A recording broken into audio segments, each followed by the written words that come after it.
C'est son rituel de chaque fin de journée, révisé à la bibliothèque. Une étape incontournable pour cette étudiante en 5e année de médecine. Là où je vois que je n'ai pas bien compris un saut et je viens ici pour faire mes recherches. Bintou est l'une des rares jeunes femmes à étudier la médecine à N'Djamena. Dans sa promotion, 184 étudiants et seulement une trentaine de filles. Alors, pour aider les lycéennes qui, comme elle, veulent s'orienter vers des filières scientifiques, elle a décidé de créer un club de filles.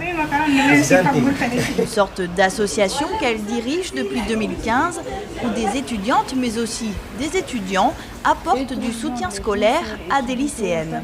Notre objectif, c'est de promouvoir l'éducation des filles et leur suivi, encourager les filles d'aller à l'école et soutenir des filles à l'école. Rodrigue, lui, est fier d'avoir soutenu pendant 3 ans Eliane, une étudiante en pharmacie. Et je la suivais de temps en temps pour qu'elle puisse se perfectionner dans le domaine scientifique, en maths et en physique. Et à chaque fois, elle venait me trouver et je l'aidais à chaque fois, jusqu'en terminale.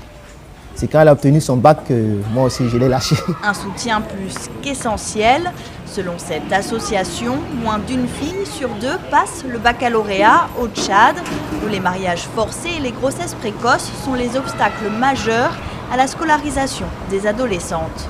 Beaucoup de parents ont compris et ils permettent aux filles d'aller à l'école.